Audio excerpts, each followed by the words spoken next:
네,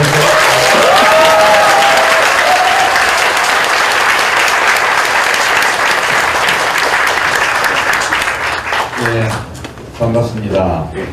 여기 옆에 죽이는 이야기 공연 줄 많이 서 있던데 거기 안 가시고 별로 재미도 없는 여기를 오셔가지고 어떻게 죽이는 이야기 못지않게 해드려야 되나 고민이 많습니다. 벙커원에 오신 것을 환영하고요.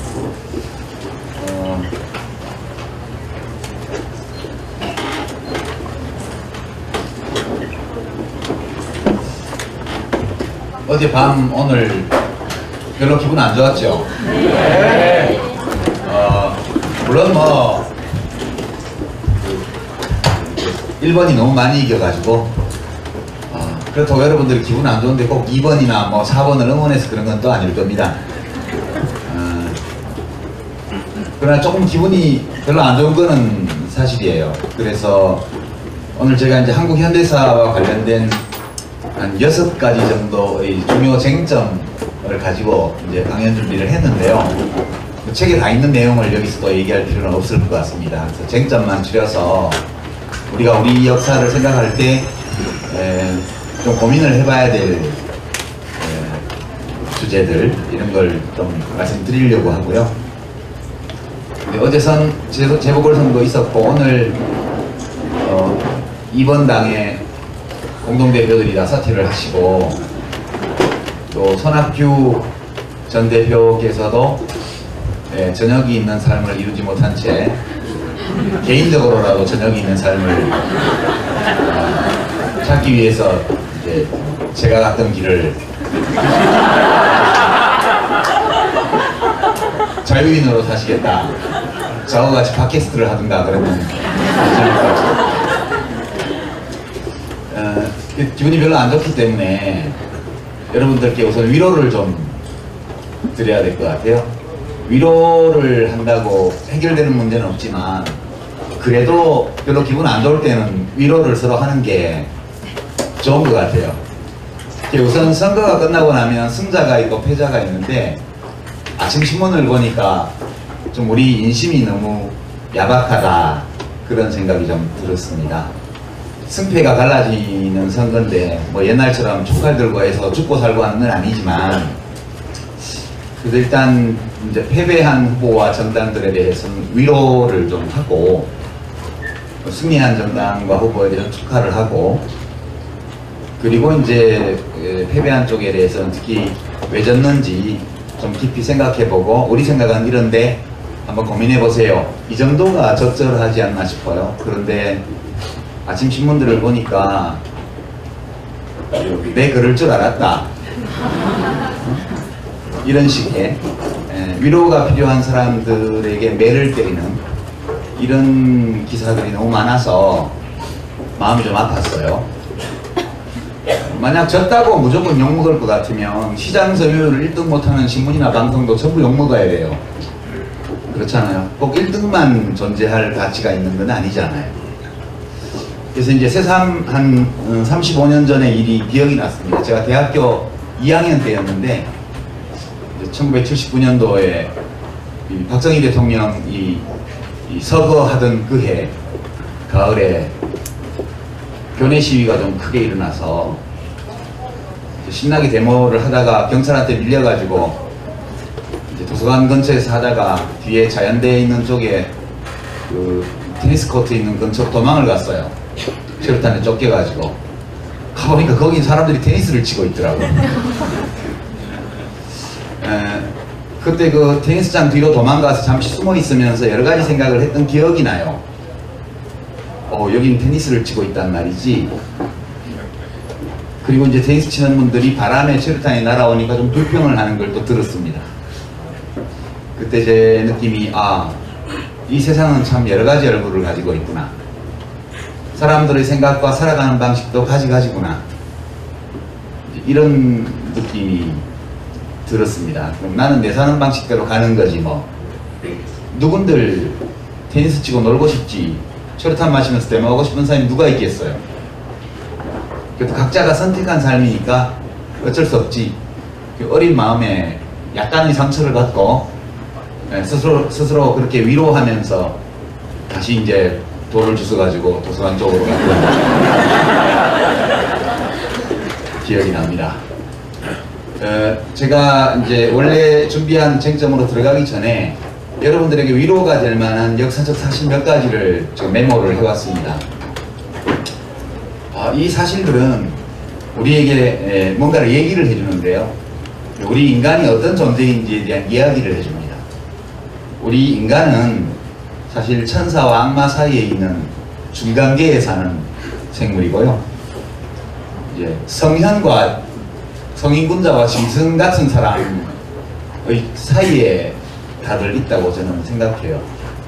그렇기 때문에 사람이 하는 일은 사람은 합리적인 면을 갖고 있지만 동시에 감정과 충동의 지배를 받기 때문에 사람이 하는 일은 다 온전할 수가 없어요. 이게 우리가 보통 더 좋은 세상, 더 좋은 삶을 바라는 사람들은 합리성을 추구하죠. 합리성을 추구하고 앞뒤가 맞게 사람들이 생각하고 행동할 것을 바라죠. 근데 사람은 그런 존재 아니거든요.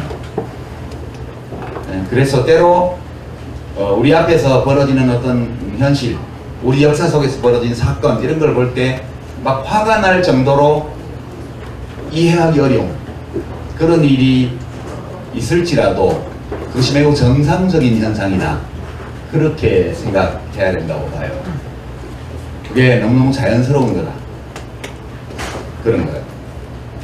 오다가 트위터를 좀 검색을 해봤는데 노회찬이라는 이름으로 검색을 해봤는데요. 어떤 분이 올려놓기를, 그분은 또 굉장히 유명한 러시아의 어떤 좌절한 혁명가, 암살당한 혁명가 이름을 그 아이디로 쓰시던데,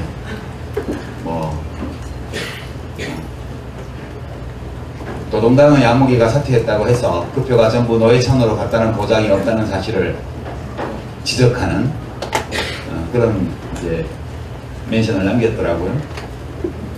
옳은 말이죠. 그렇지만 위로는 안 되죠. 그죠? 옳은 말인데 위로는 안 돼요. 이성적으로 생각하면 맞아, 그래. 또 어떤 분은 닉도 괴상한 분이던데요. 7월은 기분 좋게 마감한다. 안철수 김한길의 사태와 노회찬의 낙선을 보는 것만으로 크게 기쁜 7월이었다, 그렇게 올려놨더라고요. 세상은 넓죠. 사람은 많고요. 그 많은 사람들이 서로 다 다릅니다. 어떤 사람들이 몹시 기분 나쁘다는 감정에 사로잡히는 똑같은 일을 놓고 어떤 사람은 그 일로 해서 7월이 기쁨으로 충만했다고 얘기를 하는 게 우리 인간 세상이거든요. 별로 위로가 안 되죠, 여기까지. 역사라는 것은 인간 행위의 기록인데 인간 자체가 불완전하고 모순적인 존재이기 때문에 사람들이 한 모든 행위도 합리성과 또 불합리함, 일관성과 모순 이런 것들을 다 포함하고 있습니다. 우리 현대사도 마찬가지라고 저는 생각하는데요. 인간이 좀 온전해야 되고 또는 완전해야 되고 아름다운 존재여야 되고 합리적이어야 되고 이성적이어야 되고 어떤 좋은 꿈을 추구하는 그런 존재여야 한다는 그 당위 또는 우리의 지향, 우리의 바램, 이런 것은 좋은 일이지만 이것에 너무 매달리면 그러면 때로 좌절감, 허무의식에 갇히게 돼요. 그래서 제가 지금 여러분께 이 몇 가지 사례를 말씀드리는데, 이런 사례를 자꾸 생각하는 것은 아무리 참혹한 현실 앞에서도 자기를 위로하는 그런 불패의 정신승리법이 될 수 있습니다. 그래서 이제 몇 가지 사실을 말씀드리면요. 1972년 11월 21일 이날 유신헌법에 대한 국민투표를 했습니다. 투표율과 혹시 찬성률을 알고 계신 분 계세요? 책 읽어보셨으면 아실지 모르겠는데 91.9%가 투표를 했고요. 91.5%가 찬성을 했습니다. 놀랍죠? 투표를 안 가면 때려 죽이나? 그건 아니었거든요. 그냥 집에 가만히 숨어 있으면 돼요. 그런데도 무려 91.9%가 투표를 하러 갔어요. 현직 대통령이 탱크를 동원해서 국회를 해산하고 언론기관을 다 점거하고 헌정을 완전히 무너뜨린 다음에 그러니까 현직 대통령이 쿠데타를 또 해가지고, 그래가지고 국회 기능을 다 정지시키고 자기 마음대로 헌법안을 만들어가지고, 그래갖고 그 당시 헌법에는 이렇게 할 수가 없게 돼 있었어요. 그때 헌법과 법률에 따라서 할 수 없기 때문에 헌법을 다 밟아버리고 지 마음대로 국민투표를 한 거예요. 근데 이 헌법 개정안의 91.9%가 갖고 투표소에, 그 중에 무려 91.5%가 찬성했어요. 투표장에 가서 반대 의사를 표시한 사람은 8.5%였습니다. 1000명 중에 85명이, 1000명 중에 915명은 가서 찬성을 찍었어요. 그러니까 이것은 잘못된 것이라는 이성적 판단, 그리고 이것이 잘못되었다는 나의 판단을 표현하기 위해서 투표장에 가서 반대를 찍는 용기, 이 둘을 다 가진 사람이 1000명 중에, 투표하러 간 1000명 중에서 85명만 그런 판단력과 용기를 갖고 있었어요. 나머지는 이건 옳은 일이야, 진작 이렇게 했어야 돼, 옳은 일인지 아닌지는 잘 모르겠지만 어쩔 수 있겠어, 대통령이 한다는데 받아들여야지, 또는 이건 옳지 않은 일이지만 혹시 가서 반대를 찍었다가 들키면 죽을 거야, 사실 들키지도 않아요, 미리 겁먹고, 그렇게 가서 찬성표를 찍은 사람이 1000명 중에 915명이에요. 대한민국이 42년 전에 이런 나라였어요. 지금 현실은 괜찮죠, 여기에 비하면. 1980년 10월 22일 날, 아무도 구국의 결단을 요청 안 했는데 지 맘대로 구국의 결단을 한, 머리숱이 좀 없는 어떤 사람이 쿠데타를 해서 제5공화국 헌법을 국민투표에 붙였습니다. 이때 95.5%가 투표를 했고요. 더 많아요, 72년도보다. 91.6%가 찬성했어요. 찬성률은 거의 비슷해요. 이번에 1000명 중에 916명이 찬성했어요. 이때도 마찬가지로, 이건 불과 34년 전의 이야기입니다. 이것은 잘못된 일이고, 가서 반대 의사를 표시해야 되겠다는 판단력과 용기 둘 다를 가진 사람이 1000명 중에 84명밖에 없었어요. 30여 년은 그리 긴 세월이 아니거든요. 이때 제가 22살 때예요. 지금 55인데. 불과 얼마 전의 일입니다. 지금은 훌륭하죠. 야당을 130명이나 뽑았잖아요. 아니, 140명. 지금 새누리당이, 여당이 157석인가 그렇게 됐으니까, 여하튼 무소속 빼더라도 한 140명은 야당을 뽑았잖아요. 훌륭하죠, 이만하면. 저는 그렇게 생각합니다. 많은 위로를 받아요. 1987년 12월 16일 날요. 그게 13대 대통령 선거입니다. 민주화 이후의 첫 대통령 선거. 이때 노태우 민정당 후보가 36.6%를 받았습니다. 신민주공화당 김종필 후보가 8.1%를 받았어요. 이걸 합치면 44.7%입니다. 그 다음에 김영삼 후보가 28, 김대중 후보가 27.1, 둘이 합쳐서 약 55%를 받았습니다. 7년 전에 91.6%가 그 50 헌법 개정안에 찬성했던 국민이 불과 7년 후에 55%가 야당 후보에게 투표했어요. 엄청난 변화죠. 근데 당선은 노태우 씨가 됐어요. 그래서 군사독재 정권이 합법적으로 연장됐죠. 1997년 대통령 선거 때요. 그때가 IMF가 나서 나라가 부도 위기에 들어갔고 완전 이제 국가 경제를 다 망친 상황인데 김대중 대통령 당선자가 40.3%밖에 못 받았어요. 이회창 후보가 38.7%를 받아서 불과 이제 1.9% 정도 차이로 당선이 되었죠. 이때도요 40%밖에 못 받은 거예요. 이인재 씨가 독자 출마를 해가지고 경선불복하고 19.2% 무려 493만 표를 가져가지 않았더라면 이 중에 300만 표는 영남에서 받은 거거든요. 그랬더라면 김대중 후보가 당선될 수 없었으리라고 저는 봐요. 그래서 사람들이 다 착해야 착한 일을 할 수 있는 것은 아니다.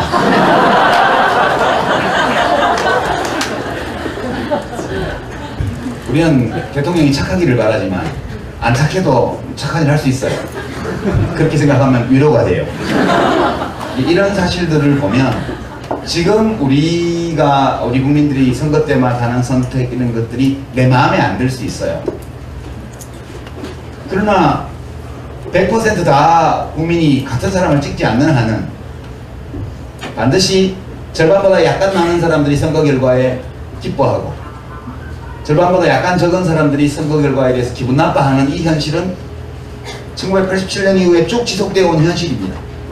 그래서 오늘날 여러분이 느끼는 이 불편함 또는 울적함 이런 것들이 새로운 것이 아니다. 그런 점을 말씀드립니다. 이렇게 생각하니까 대한민국 국민이 아주 훌륭하지는 않아도 또 그렇게 못난 것도 아니다. 그런 생각 저는 합니다. 여러분들에게도 이 불패의 정신승리법이 도움이 되기를 바랍니다. 6가지 쟁점을 준비를 했는데요. 이걸 20분 동안에 제가 다 말씀드릴게요. 첫째, 친일파 청산을 하지 못한 것. 이것은 오직 이승만 대통령의 잘못입니다. 이 질문이 있습니다. 두 번째가 대한민국이 경제적으로 잘 살게 된 것. 산업화. 박정희 대통령의 업적인가. 3. 민주주의를 이루게 된 것은 먼저 독재를 했지만 그래도 산업화에 성공을 한 덕분이었는가. 과연. 이런 쟁점이 있죠. 네 번째는 이렇게 양극화, 비정규직, 소득격차, 자산격차 이런 것도 벌어져 있는데요. 지금 오늘날 우리가 겪고 있는 이 경제사회적 양극화는 진보정부의 책임인가. 왜냐하면 이 지표상 이 현상이 뚜렷하게 나타난 것이 김대중 대통령, 노무현 대통령 정부 때 10년 동안 벌어진 일입니다. 다섯 번째, 오늘날 한국의 민주주의는 위기에 처했는가. 김대중 대통령 돌아가시기 전에 3대 위기 말씀하셨잖아요. 그 중에 민주주의 위기가 포함되어 있었죠. 남북관계의 위기도 있었고 민생의 위기도 있었고요. 인터넷에 들어가 보면 우리 민주주의가 흔들리고 있고 무너지고 있고 위기에 처했다는 이런 개탄이 많이 나오고 있는데 정말 그런가? 마지막으로 6번째로 예측할 수 있는 미래의 어느 시점에서 한반도 통일을 예측할 수 있는가? 이 6가지가 제가 보아본 한국 현대사와 관련된 가장 핫한 쟁점이 아닐까 생각해요. 제가 이제 책에서는 나의 한국 현대사에서는 이거를 하나하나 이 쟁점을 도드라지게 하고 말씀드리지는 않았어요. 그러나 이제 책을 읽으시다 보면 어느 정도는 이 쟁점들에 대해서 제가 어떻게 생각했는지를 짐작하실 수는 있을 거라고 봐요. 이제 오늘은 좀 명료하게 말씀을 드리죠. 첫째 쟁점, 친일파 청산이 되지 않은 것은 이승만 대통령의 책임인가? Yes. 직접적으로 보면 이승만 대통령 책임이죠. 명백합니다. 이거는 건국 대통령이다 이런 얘기 어떤 분들은 하시는데요. 건국일은 사실은 3.1운동 또는 상해 임시정부 수립, 그때가 우리의 정신적 건국이라고 봐야 되고 1948년도는 정부 수립을 한 날이죠. 그래서 8.15를 우리가 광복절로 기념을 하고 있습니다. 건국일로 안 하고. 근데 요거는 이제 건국일로 하자고 주장하는 쪽은 그게 고전까지의 역사는 의미가 없다. 국가의 실체가 없었기 때문에 그렇게 주장하는 겁니다. 근데 이제 오로지 이승만 대통령의 책임인가? 이 문제에 대해서는 저는 노라고 말하고 싶어요. 근본적으로 보면 민족주의 정치 세력이 너무 약했기 때문이다. 기본적으로. 친일파가 자기를 지키려고 하는 건 당연하잖아요.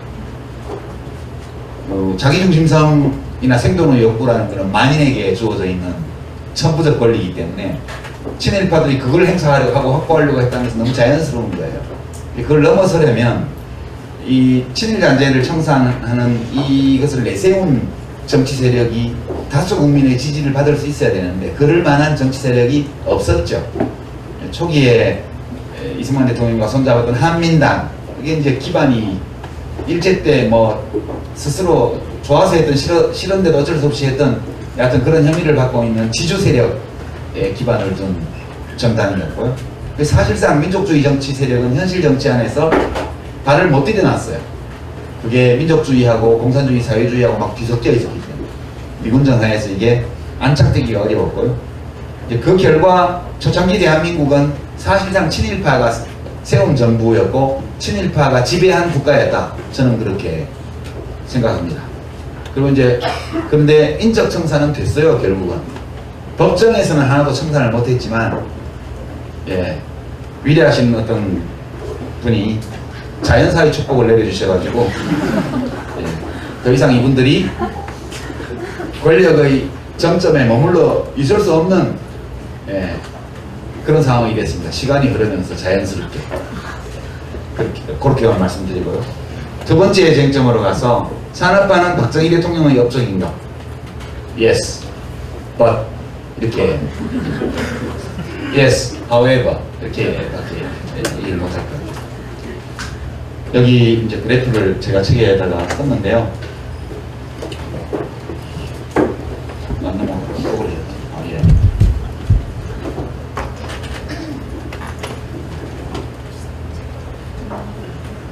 이게 1인당 GDP를 1960년부터 59년부터 시작해서 1960년부터 2014년까지 그려놓은 겁니다. 이걸 이제 꼭지점을 선으로 연결하면 이렇게 되죠. 여기 보시면 5.16 쿠데타가 1960년에 61년에 났는데 그때부터 유신 날 때까지는 거의 땅바닥에 붙어 있어요. 1인당 GDP가 80불대에서 시작을 해가지고 성장률이 뭐 5% 6% 가도 워낙 베이스가 낮기 때문에 증가폭은 조금밖에 안 돼요. 80불짜리가 5% 성장하면 4불 성장하는 거니까 84불, 그래서 다시 5% 성장해봐야 90불 그런 거잖아요. 그러니까 거의 표시가 안 나요. 비행기로 치면 활주로 위에 달리는 거예요. 그냥 시동 걸고. 이건 이제 약간 비행기 앞쪽에 들리기 시작한 게 유신이 나던 1972년 무렵이 비행기 앞부분이 약간 들린 상태예요. 가속도가 붙어가지고. 이게 이륙 직전의 상태였기 때문에 박정희 각하께서 이 나라를 이륙시키기 위해서는 내가 독재를 더 해야 되겠어. 그렇게 구국의 결단을 하셔가지고 유신 체제를 만들게 됩니다. 그러면서 비행기가 실제 이륙했습니다. 그리고 나서 이륙이 거의 완료된 시점, 누가 보기에도 비행기가 활주로 위로 떠오른 상태에서 11.6 사건이 일어난 거죠.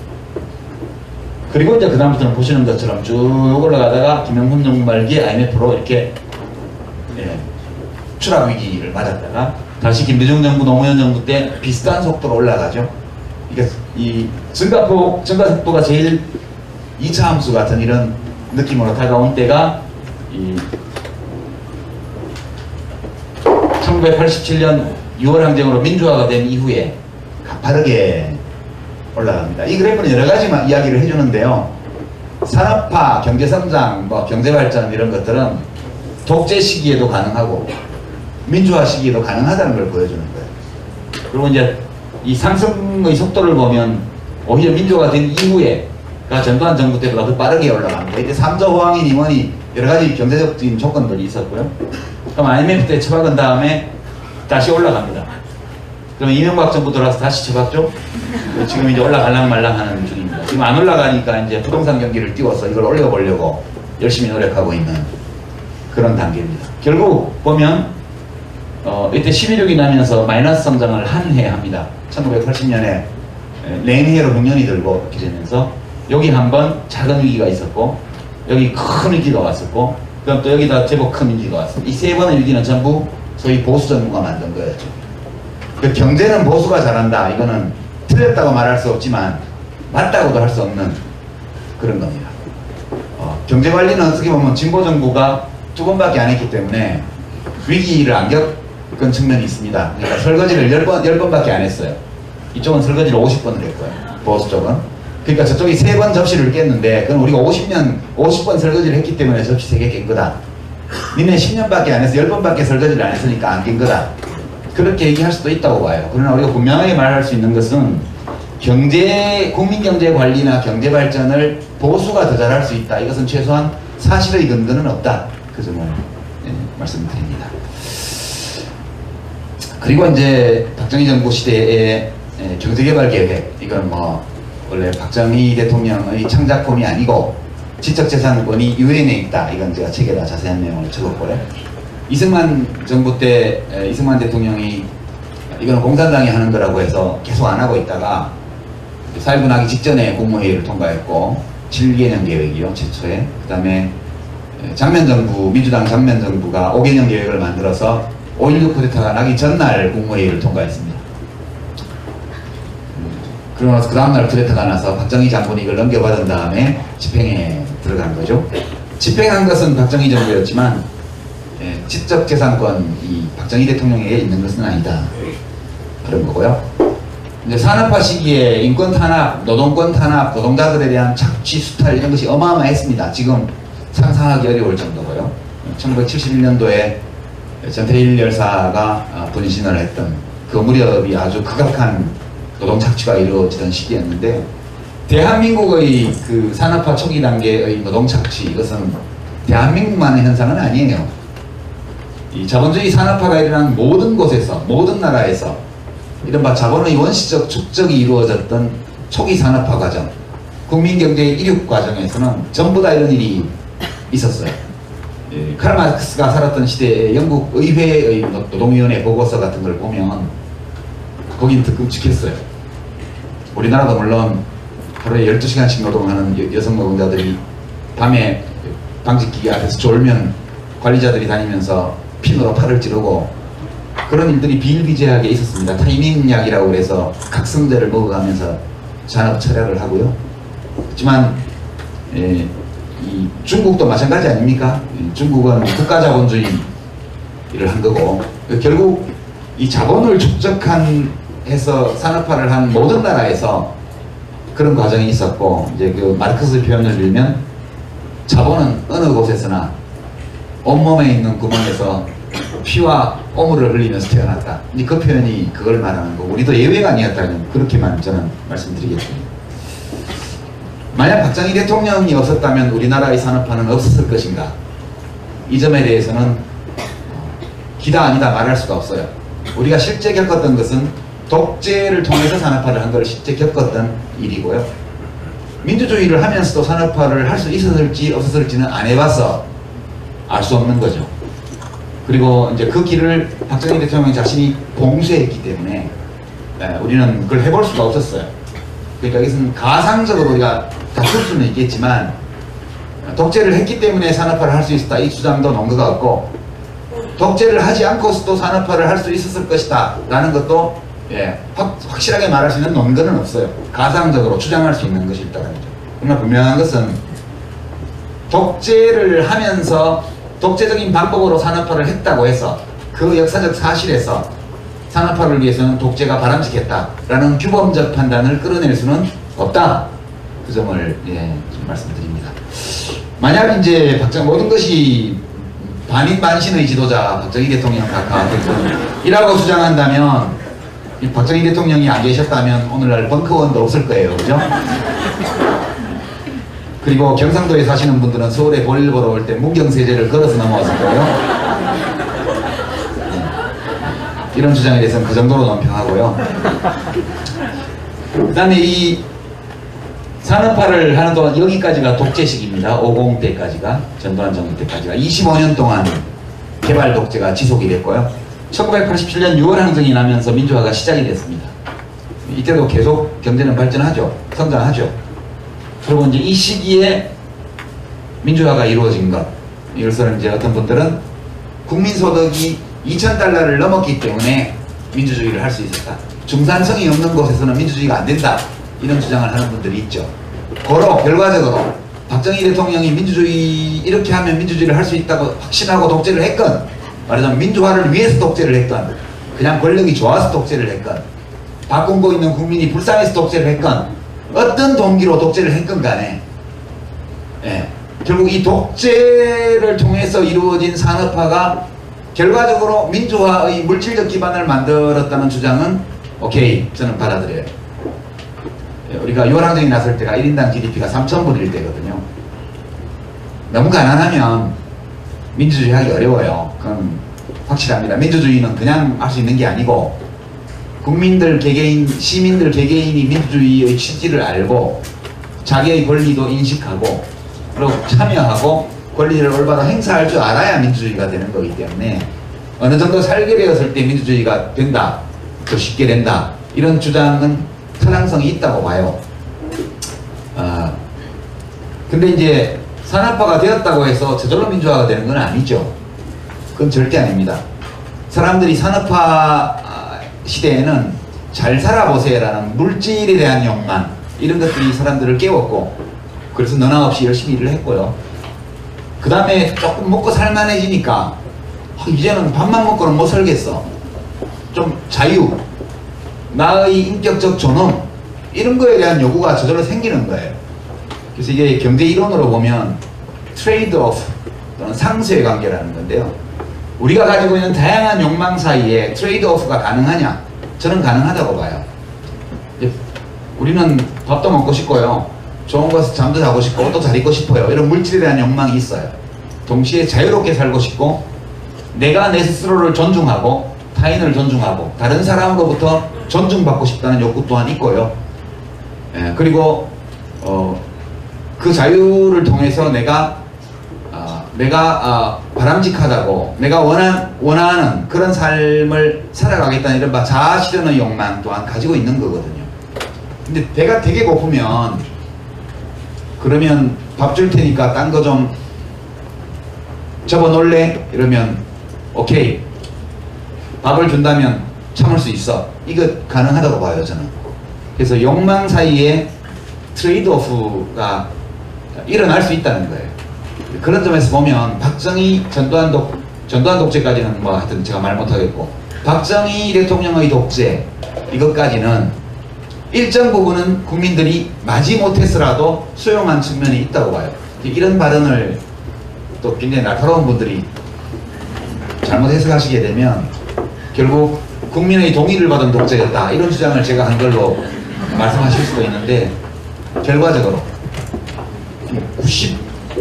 91.6%, 91.5%가 가서 찬성표를 찍었잖아요. 물론 공포 분위기 속에서 한 거지만 그래도 저항하려면 할 수 없었던 건 아니에요.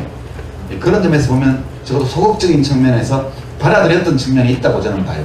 또 이것을 도저히 참을 수 없게 되었을 때 그때 이제 민주화가 시작된 거죠. 그래서 1979년 부마항쟁이 일어나고 나서 집권 세력의 내분이 일어나서 김재규 중앙정보부장이 박정희 대통령을 권총으로 살해했습니다. 이제 그런 점에서 보면 박정희 대통령은 자기 성공의 희생자라고 볼 수 있다고 저는 봐요. 동기는 아무도 모릅니다. 여러분, 진정성, 선한 동기 이런 걸 따지지 마세요, 정치인들한테는. 그런 건 별로 중요한 게 아니에요. 저는 잘해보려고 노력했지만 제 선거에 나와서 떨어져고 민폐를 끼쳤고요. 이인재 씨는 지가 대통령이 되려고 출마했는데 김대중 대통령을 당선시켰잖아요. 현실 정치에서는 동기가 중요한 게 아니에요. 결과를 봐야 돼요. 박정희 대통령은 무엇 때문에 장기 집권을 하고 독재를 했는지에 대해서는 박정희 대통령을 좋아하는 분들은 국민을 위해서 그랬다고 하는 거고요. 싫어하는 분들은 성격이 나빠서 그렇다고 얘기합니다. 제가 생각하기에는 그분은 권력을 좋아했어요. 권력을 가지고 싶어 했어요. 그게 인간의 욕망 중에 하나거든요. 다른 사람에게 인정받고 존경받고 싶다는 욕구, 다른 사람을 자기의 영향력으로 좌우하고 싶은 지배 욕구, 이런 것들이 다 우리들의 본능 중에 하나예요.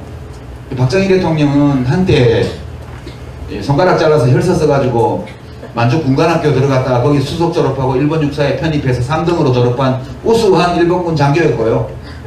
친일파죠. 그 다음에 해방 후에는 국군이 되었고요. 일제가 패망하고는 광복군 찾아가가지고 광복군이 그때 장교 경력이 있는 사람들을 구하고 있었기 때문에 광복군 장교가 돼서 미군 배를 타고 귀국하잖아요. 그런 다음에 여기 와서는 다시 남도당이 돼요. 남도당이요. 남도당 군사조직에 가담을 하잖아요. 그래갖고 나중에 들켜가지고 죽을 뻔했는데 또 이제 살려줬죠. 이제 백선엽 장군이라고 그 6.25 전쟁 영웅 그분이 살려준 거예요. 박근혜 대통령이 그분을 만나면 얼굴이 환해지잖아요. 작년에 만났을 때 자기 아버지 언인이기 때문에 아버지를 안 살려줬으면 박근혜 대통령도 없는 거잖아요. 그것은 인지상정이라고 저는 생각을 해요.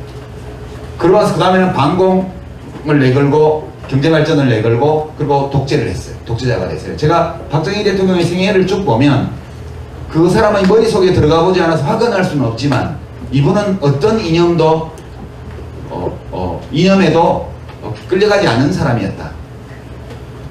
필요하면 어떤 이념도 다 받아들일 수 있는 거예요. 반공주의, 공산주의 다 받을 수 있어요. 권력만 잡을 수 있다면. 일제시대 때에는 친일파를 해야 권력에 가까이 갈 수 있기 때문에 간 거고요. 해방 후에는 또 국군이 돼야 미군정하니까 국군이 돼야 되는 거고 6.25 전쟁이 나기 직전에는 보니까 북한이 여러모로 세잖아요. 좀 있으면 미군이 철수하고 에치선 라인에서 뭐 제외되고 이러면 공산당이 내려와서 다 먹을 것 같거든. 그러니까 또 남도당이 가입한 거예요. 그럼 쿠데타를 한 것도 자기가 권력을 잡고 싶어서 한 거고 경제발전을 한 거는 쿠데타를 정당화할 수 있는 유일한 근거가 잘 먹고 잘 살게 해줬다는 거기 때문에 그래서 산업화를 한 거고 저는 그렇게 추측해요. 그냥 추측. 합리적인 추측. 그런 거고. 근데 결국 성공을 거두었죠. 엄청난 성공을 거뒀습니다. 쿠데타도 성공했고 2번 다. 대통령도 18년 동안이나 권력을 잡았고요. 30년 지나서 자기 딸이 또 대통령 됐고요. 국민들 중에 3분의 1 이상이 제일 좋아하는 전직 대통령은 남아있고요. 인류 역사에서 이렇게 성공한 쿠데타는 예를 찾아보기 어려워요. 진짜 성공한 쿠데타인데 근데 자기 성공의 희생자가 됐어요. 왜냐? 이렇게 해서 잘 살게 해줬더니 이제는 자유를 달라고 대들기 시작한 거예요. 그러니까 박정희 대통령을 좋아하는 분들은 배은망덕한 국민들 같으니라고 그렇게 이야기하죠. 그렇지만 국민 입장에서 보면 대통령이 했잖아. 이렇게 오랫동안 열심히 해서 경제를 발전시켰잖아. 됐어. 거기까지. 우린 딴 걸 원해. 근데 박정희 대통령은 딴 거를 줄 생각도 없었고 줄 능력도 없었어요. 오로지 그거 하나만 계속 주겠다고 한 거예요. 여기서 마찰이 벌어지면서 부마항쟁이 일어난 것이고 그게 연장되어서 광주항쟁이 일어난 것이고 또 그게 연장되어서 6월 항쟁이 일어난 것이다. 결국 국민들이 산업화 시대와는 다른 걸 원했기 때문에 그 개발 독재가 줄 수 없는 또는 주지 않으려고 하는 또는 짓밟았던 가치, 욕망 이런 것들을 원하는데 그것을 거부했기 때문에 무너진 거거든요. 결국 긴 역사의 안목에서 보면 체스나 바둑이 끝나고 나면 돌들이 다 한 통에 들어가잖아요. 요즘 중국의 구리 구단하고 우리 이세돌 구단이 10번기를 두고 있는데 6번기까지 둬서 4승 2패로 이세돌 구단이 앞서고 있던데요. 한 판의 바둑을 두면 실착, 패착 그리고 묘수 또는 승기를 잡은 그 신수 이런 것들이 있습니다. 어떤 특정한 바둑돌이 판을 좌우한 거예요. 그렇지만 바둑이 한 판 끝나고 나면 전부 다 바둑돌 통 속으로 다 들어가잖아요. 우리는 그런 존재거든요. 박정희 대통령도 그렇게 되는 거예요. 어떻게 보면 박정희 대통령이 자기의 야망을 위해서 국민을 지배했다고 말할 수도 있지만 거꾸로 보면 국민들의 욕망에 편승해서 자기의 시대적 역할을 하고 끝난 거예요. 그래서 그것을 순순히 자기의 시대가 이제 가고 있음을 자기 자신이 이룬 성공이 나를 더 이상 여기에 못 머물러 있게 한다는 사실을 좀 일찍 알았더라면 그랬더라면 삼성개헌을 안 했을 수도 있고요. 유신을 안 했을 수도 있고 그렇습니다. 근데 그걸 하지 않았기 때문에 결국 비극적인 종말을 맞이했다 이렇게 봅니다. 이런 사례가 우리 역사에는 많아요. 한국은 너무 빨리 발전한 나라이기 때문에 제 책에 소개한 기생충 박멸협회 그게 같은 운명을 맞았죠. 그렇지만 박정희 대통령과는 다른 방식으로 대응을 해서 살아남았죠. 오늘날 우리가 알고 있는 건강관리협회 그게 옛날에 기생충 박멸협회입니다.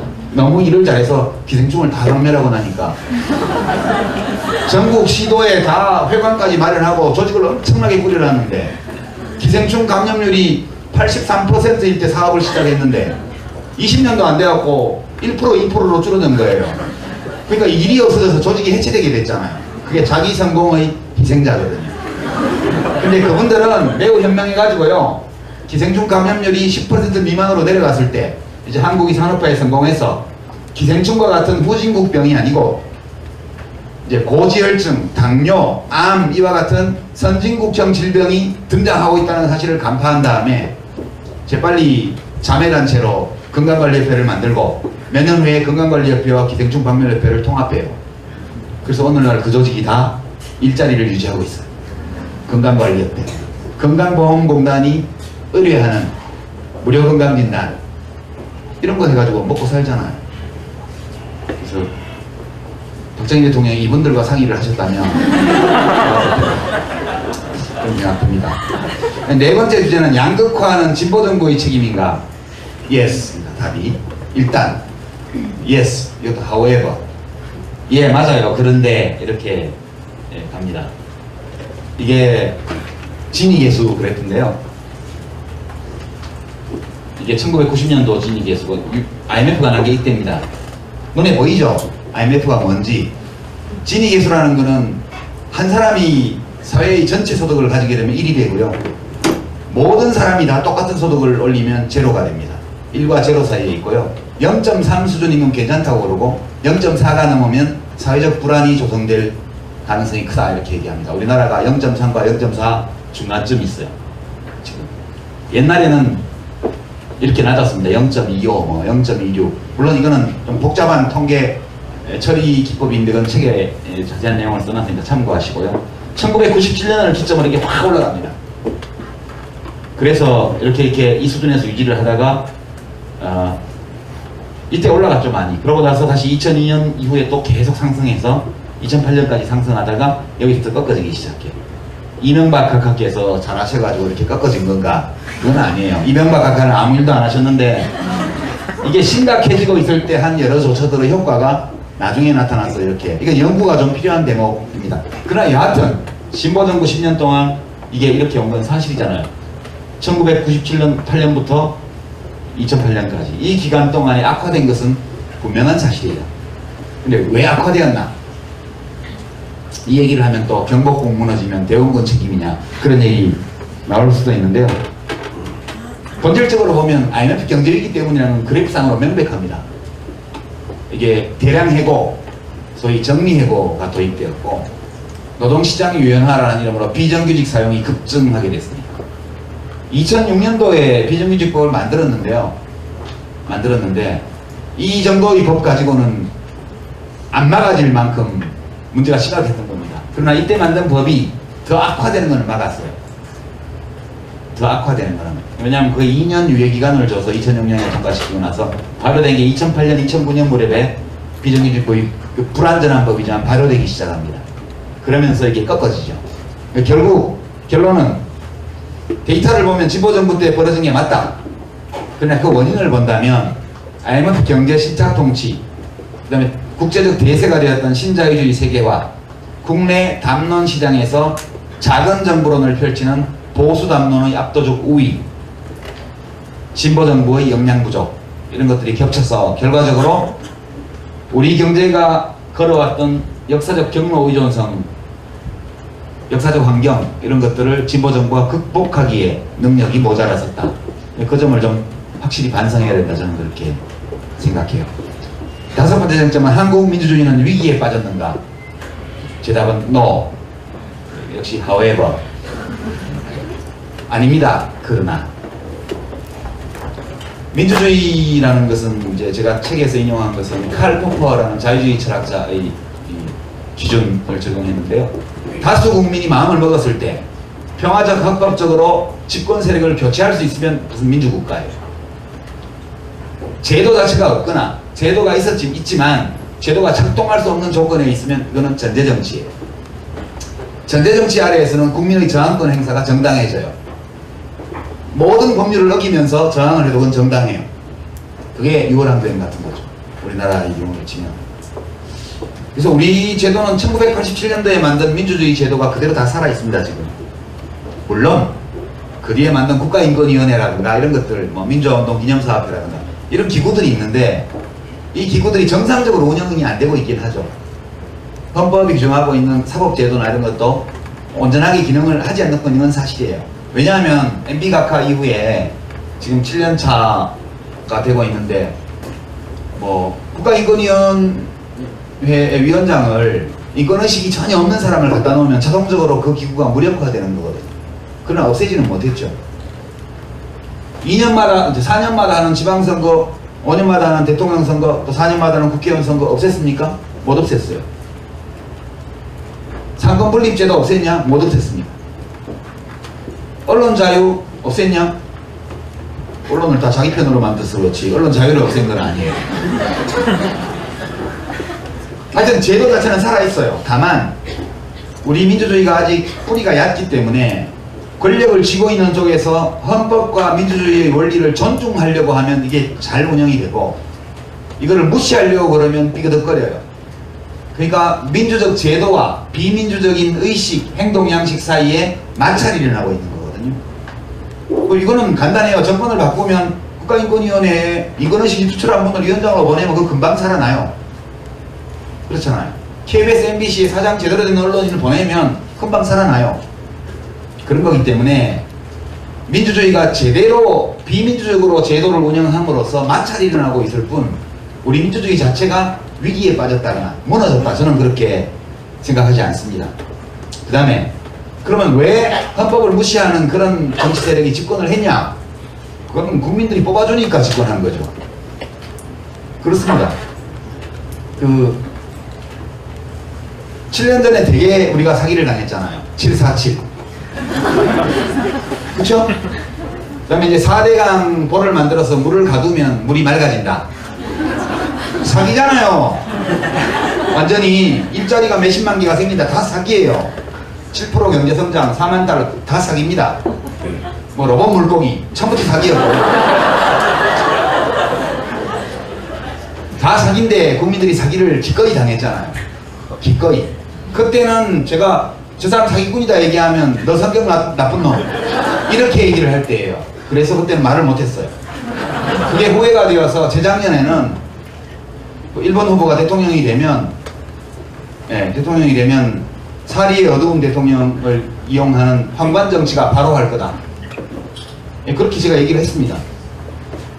지금 그렇게 됐지 않나요? 예. 그리고 말로 안 하고 힘으로 할 거다.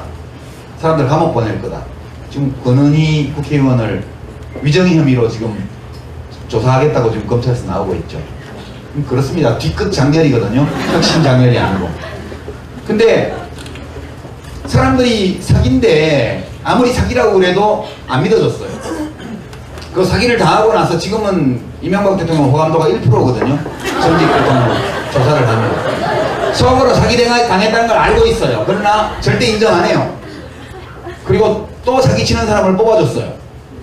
뭐 인혁당 유족들 만나서 손잡아주고 봉화마을 가서 절하고 뭐 김대중 묘역 참배하고 뭐 언론 장악 절대로 안 하겠습니다. 할 수도 없고 하지도 할 생각도 없습니다. 이 얘기 다 했잖아요.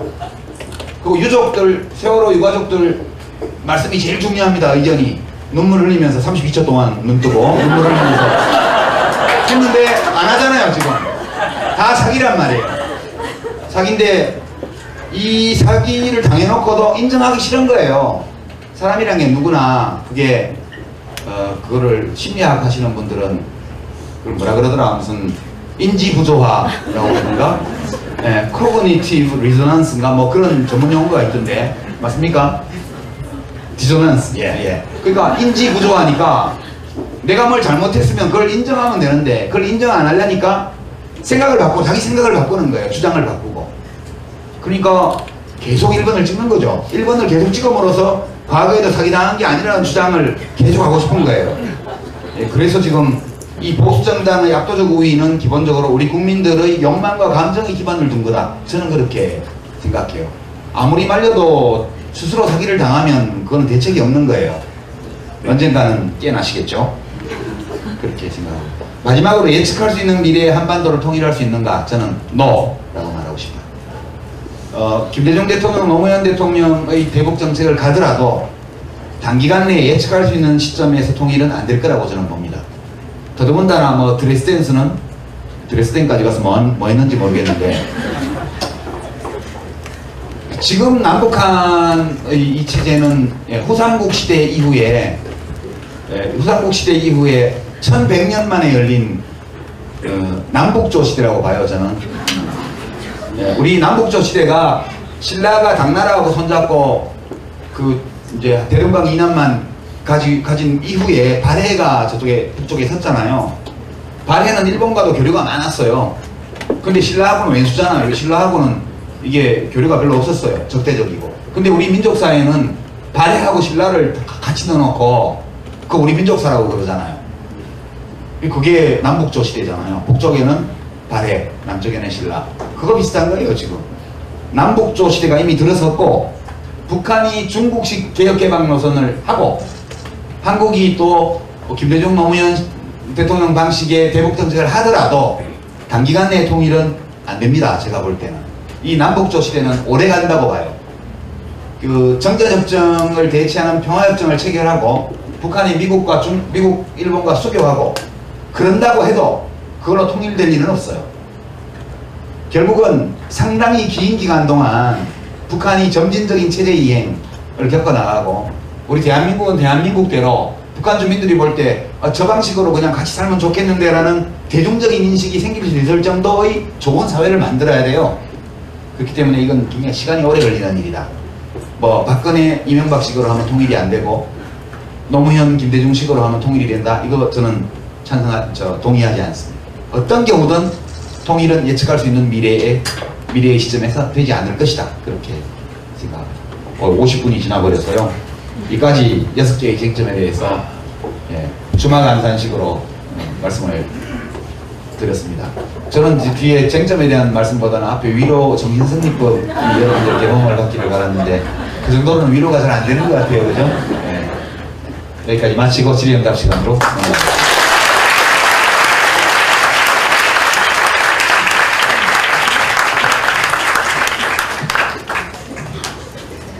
생일 축하합니다. 생일 축하합니다. 고생했는데요. 이번 주 월요일에 유시민 선생님 생일이었습니다.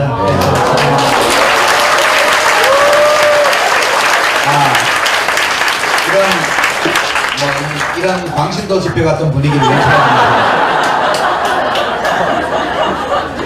생일은 극히 내밀한 사생활이기 때문에 지금 케이크를 준비하고 있는 것 같은데 케이크 뭐 끝나고 하죠 뭐. 됐나요?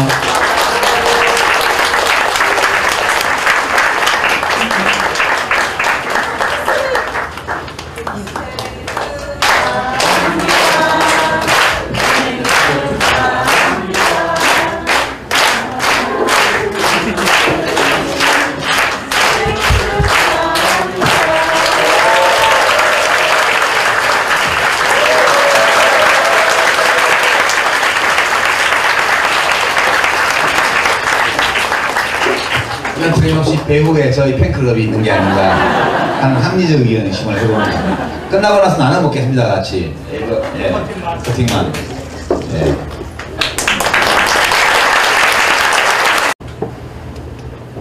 그래서 때로 우리 앞에서 벌어지는 어떤 현실, 우리 역사 속에서 벌어진 사건 이런 걸 볼 때 막 화가 날 정도로 이해하기 어려운 그런 일이 있을지라도 그것이 매우 정상적인 현상이다. 그렇게 생각해야 된다고 봐요. 그게 너무너무 자연스러운 거다. 그런 거예요. 오다가 트위터를 좀 검색을 해봤는데 노회찬이라는 이름으로 검색을 해봤는데요. 어떤 분이 올려놓기를 그분은 또 굉장히 유명한 러시아의 어떤 좌절한 혁명가, 암살당한 혁명가 이름을 그 아이디로 쓰시던데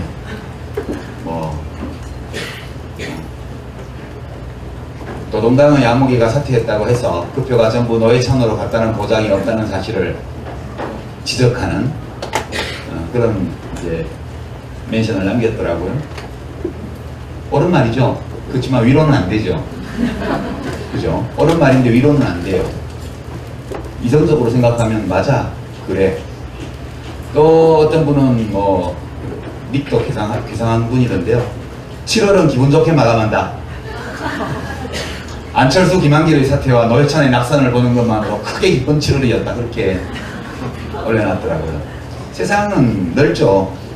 사람은 많고요. 그 많은 사람들이 서로 다 다릅니다.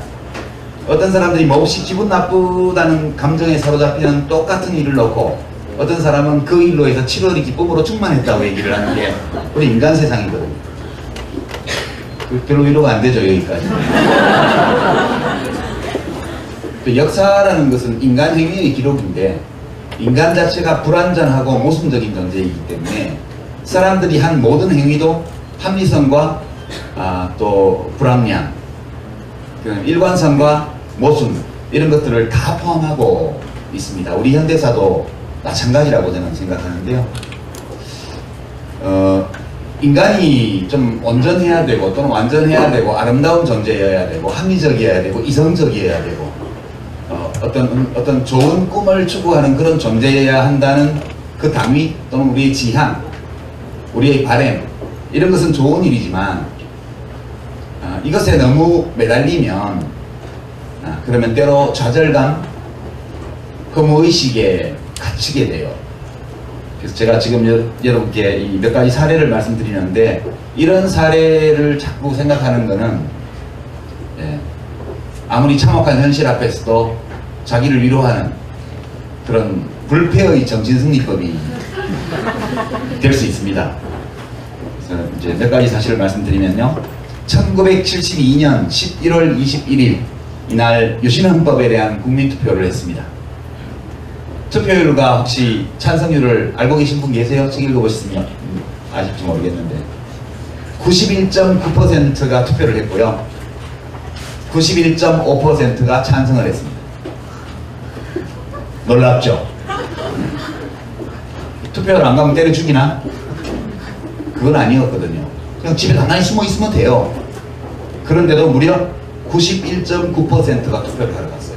현직 대통령이 탱크를 동원해서 국회를 해산하고 언론기관을 다 점거하고 헌정을 완전히 무너뜨린 다음에 그러니까 현직 대통령이 쿠데타를 또 해가지고 그래가지고 국회 기능을 다 정지시키고 자기 마음대로 헌법안을 만들어가지고 그래갖고 그 당시 헌법에는 이렇게 할 수가 없게 돼 있었어요.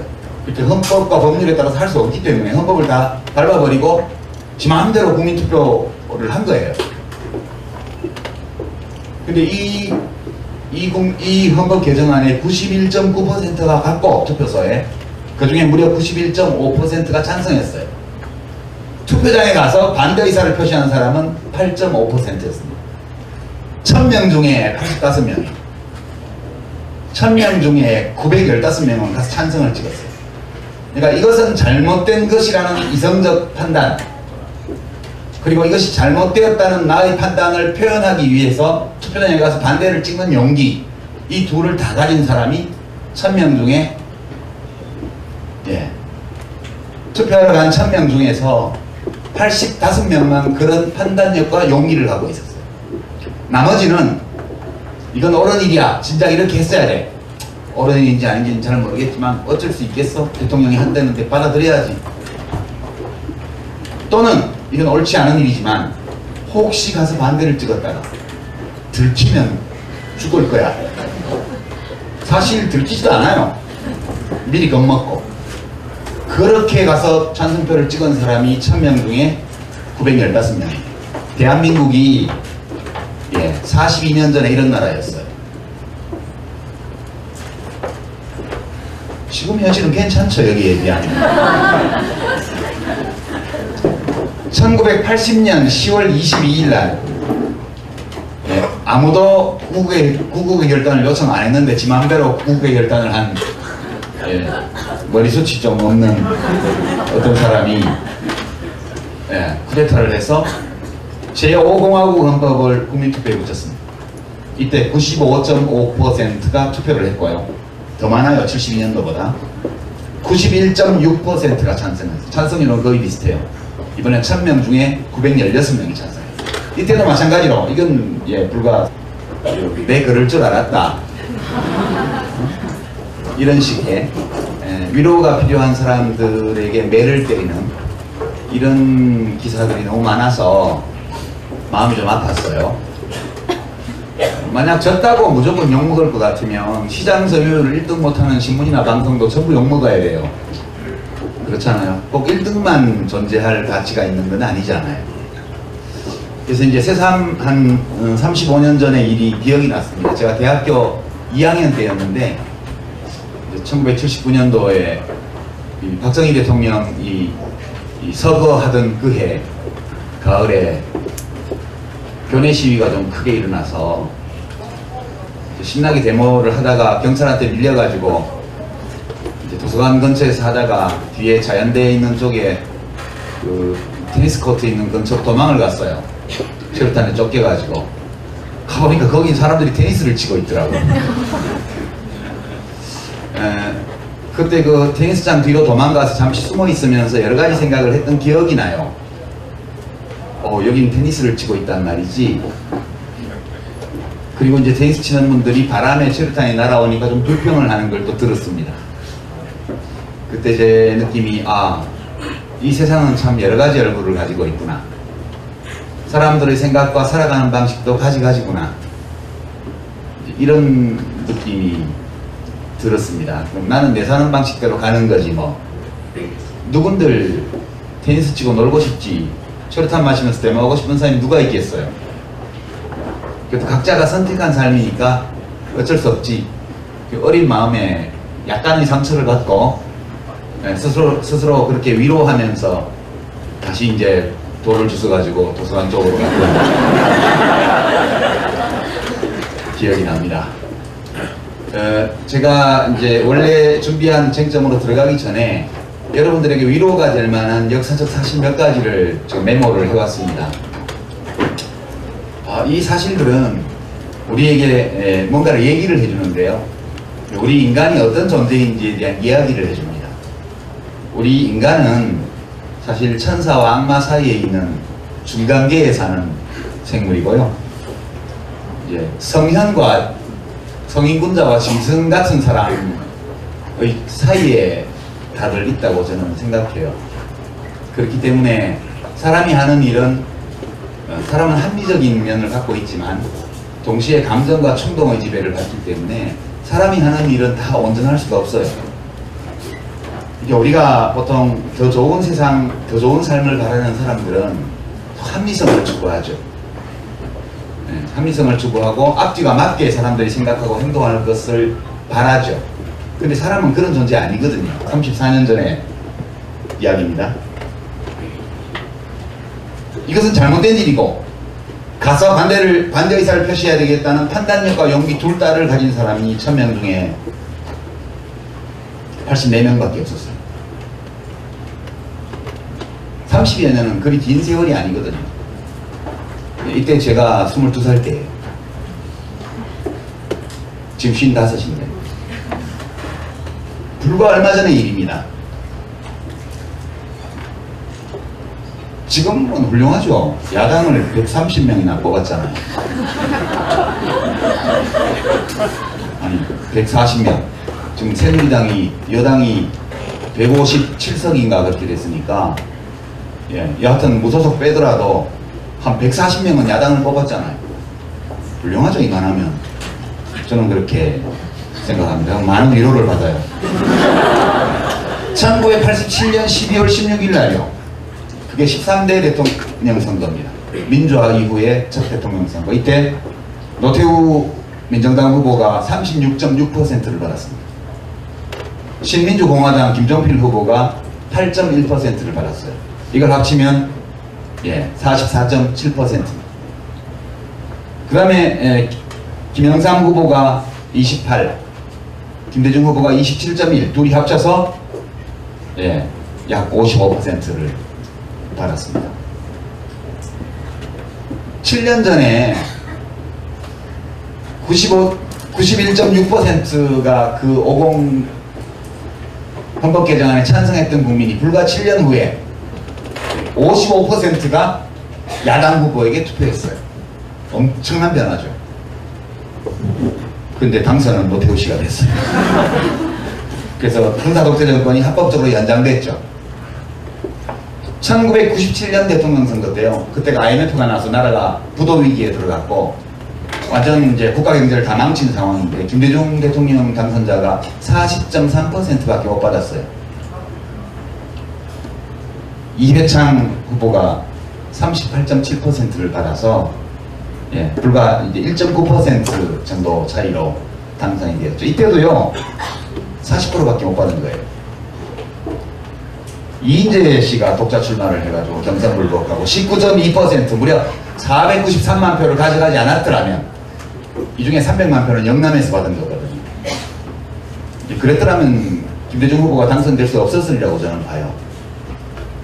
그래서 사람들이 다 착해야 착한 일을 할 수 있는 것은 아니다.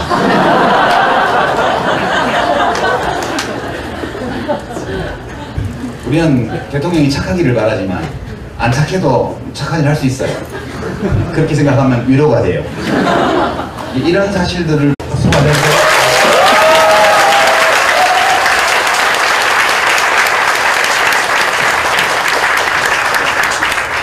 네, 반갑습니다. 여기 옆에 죽이는 이야기 공연 줄 많이 서 있던데 거기 안 가시고 별로 재미도 없는 여기를 오셔가지고 어떻게 죽이는 이야기 못지않게 해드려야 되나 고민이 많습니다. 건건에 오신 것을 환영하고요.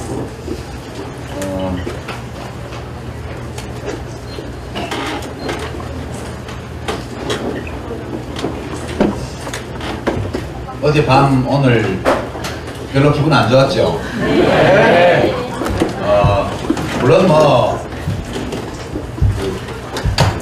1번이 너무 많이 이겨가지고 그렇다고 여러분들이 기분 안 좋은데 꼭 2번이나 뭐 4번을 응원해서 그런 건 또 아닐 겁니다.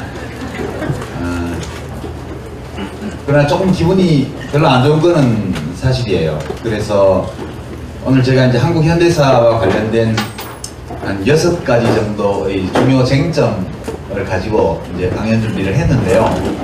그 책에 다 있는 내용을 여기서 또 얘기할 필요는 없을 것 같습니다. 그래서 쟁점만 줄여서 우리가 우리 역사를 생각할 때 좀 고민을 해봐야 될 주제들 이런 걸 좀 말씀드리려고 하고요. 어제 재보궐선거 있었고 오늘 2번 당의 공동대표들이 다 사퇴를 하시고 또 손학규 전 대표께서도 저녁이 있는 삶을 이루지 못한 채 개인적으로라도 저녁이 있는 삶을 찾기 위해서 이제 제가 갔던 길을 자유인으로 사시겠다. 저와 같이 팟캐스트를 하든가 그러면 재밌을 것 같아요. 기분이 별로 안 좋기 때문에 여러분들께 우선 위로를 좀 드려야 될 것 같아요. 위로를 한다고 해결되는 문제는 없지만 그래도 별로 기분 안 좋을 때는 위로를 서로 하는 게 좋은 것 같아요. 우선 선거가 끝나고 나면 승자가 있고 패자가 있는데 아침 신문을 보니까 좀 우리 인심이 너무 야박하다 그런 생각이 좀 들었습니다. 승패가 갈라지는 선거인데 뭐 옛날처럼 촉발 들고 해서 죽고 살고 하는 건 아니지만 그래도 일단 이제 패배한 후보와 정당들에 대해서는 위로를 좀 하고 승리한 정당과 후보에 대해서 축하를 하고 그리고 이제 패배한 쪽에 대해서는 특히 왜 졌는지 좀 깊이 생각해보고 우리 생각은 이런데 한번 고민해보세요. 이 정도가 적절하지 않나 싶어요. 그런데 아침 신문들을 보니까